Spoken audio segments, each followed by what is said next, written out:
வணக்கம், வந்தனம், ஸ்வாகதம், நமஸ்தே, நமஸ்காரம். என்னடா இன்னைக்கு பார்க்க போறோம்னு பார்க்கலீங்களா? நம்ம வீட்டு தாத்தா பாட்டி சாப்பாடு நிகழ்ச்சிக்கு உங்களை முதல்ல அன்புடன் வர வைக்கிறேன். இன்னைக்கு நம்ம பார்க்க போற சாப்பாடு பார்த்தீங்கன்னா, நீங்க சைடிஷா வச்சுக்கிறதுக்கு ஏதாவது ஒன்று வேணும் அப்படின்னு பார்க்கும்போது சட்டு புட்டுன்னு உங்க வீட்டில் இருக்கிற பொருளை வச்சு ஒரு சைடிஷ் தாங்க இது. நீங்க தேவையான பொருட்கள் நான் என்னென்னு சொல்லிக்கிறேன். முதல்ல ஒரு கத்திரிக்காய் எடுத்துக்கோங்க, ஒரு தக்காளி, ஒரு சின்ன வெங்காயம் வந்து பொடியா நறுக்கி இருக்கிறது. இது வந்து ஒரு 4-5 பல்லு சின்ன வெங்காயம் எடுத்துக்கோங்க. கொஞ்சம் தேவையான அளவு கருவேப்பிலை, இதுக்கு கடலைப்பருப்பு 1/4 ஸ்பூன், உப்பு தேவையான அளவு 1/4 ஸ்பூன், கடுகு, ஒரு மிளகாய், ஒரு கப்பு தயிர். முதல்ல கத்திரிக்காயிலையும் தக்காளிலையும் நல்ல ஒரு எண்ணெயை வந்து ஒரே ஒரு சொட்டு எண்ணெய் ஊற்றி தொடவி வச்சிருங்க. முதல்ல வீட்டில் வந்து நீங்கள் ஏதாவது கம்பி வச்சுருப்பீங்களா, ஃபோக்ஸ் கம்பி இல்லை இது வச்சுருப்பீங்க, குழிப்பணியாரம் எடுக்கிற கம்பி, அந்த மாதிரி ஏதாவது கம்பி இருந்துச்சுன்னா அதில் வந்து நீங்கள் இந்த மாதிரி குத்திக்கோங்க. கத்திரிக்காவை நல்லா வந்து இது மாதிரி பண்ணிட்டு சுட்டு எடுத்துக்கலாம். நல்லா நெருப்பில் அப்படி சுட்டு எடுத்துடலாம். சரிங்களா? நல்லா சுட்டு எடுக்கணும்.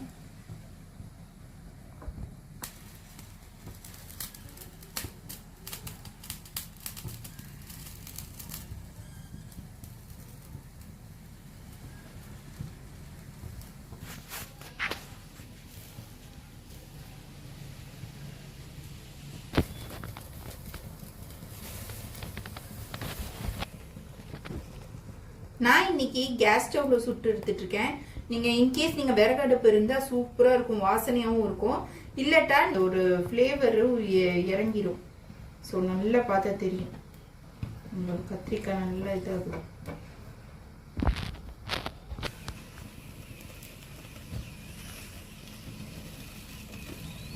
ஸோ நல்லா சுட்டாச்சு. இப்போ நம்ம தனியாக இதை எடுத்து வச்சிடலாம். இப்போ அதே மாதிரி தக்காளியும் சுட்டு எடுத்துடலாம். தக்காளி சுடும்போது கொஞ்சம் பார்த்தே இருங்க, ஏன்னா புஷ்புங்க ஆகும், தப்புன்னு சுட்டுரும் அது.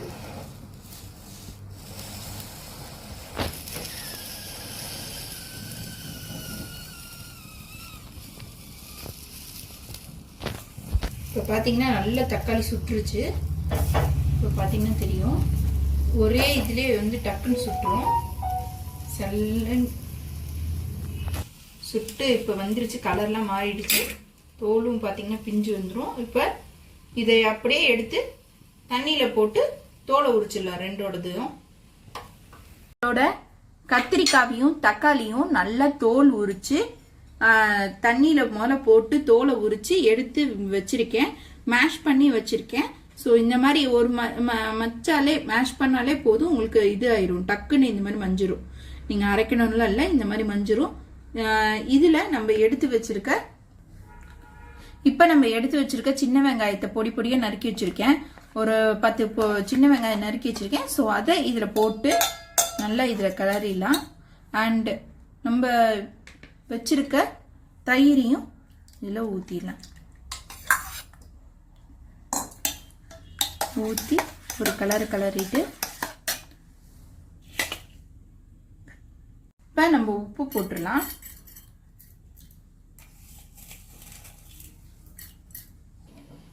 முதல்ல ஒரு கரண்டியில 1 ஸ்பூன் எண்ணெய் ஊற்றி இது நல்லா இது சுடட்டும்.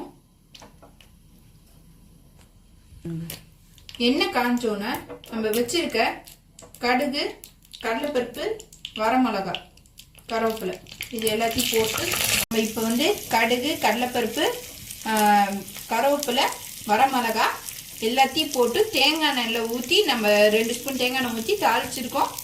இப்போ நல்லா தாளிச்சிட்டு நல்லா கடுகு எல்லாம் வெடிக்கிட்டோம். பொரிஞ்சோடனே நம்ம அப்படியே நம்ம வச்சிருக்க பச்சடியில் ஊற்றிடலாம்.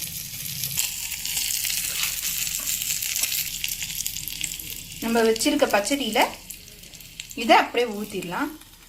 ஊற்றிட்டு ஒரு கலரிட்டு வேண்டியது. நம்மளோட சுட்ட கத்திரிக்காய் பச்சடி ரெடி ஆயிடுச்சுங்க. தயிர் பச்சடி ரெடி ஆயிடுச்சு. நீங்களும் இதே மாதிரி ரெசிபி சாப்பிடணும்னு நினைச்சீங்கன்னா நம்மளோட சேனலை மறக்காம சப்ஸ்கிரைப் பண்ணுங்க.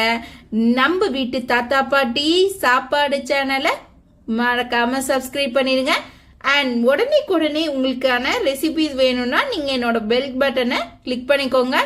அப்போ தான் நான் போடுற ரெசிபி உடனே உங்களோட சேனலுக்கு வரதை கண்டுபிடிக்க முடியும். அது மட்டும் இல்லை, கமெண்ட் செக்ஷனில் நெக்ஸ்ட் என்ன ரெசிபி வேணும்னு நீங்கள் என்னோட இதில் சொல்லுங்கள், நான் உங்களுக்கு செஞ்சு தரேன். மறக்காமல் லைக் பண்ணிடுங்க, சரிங்களா? வரட்டா, நெக்ஸ்ட் ரெசிபியோட வரேன். பாய்.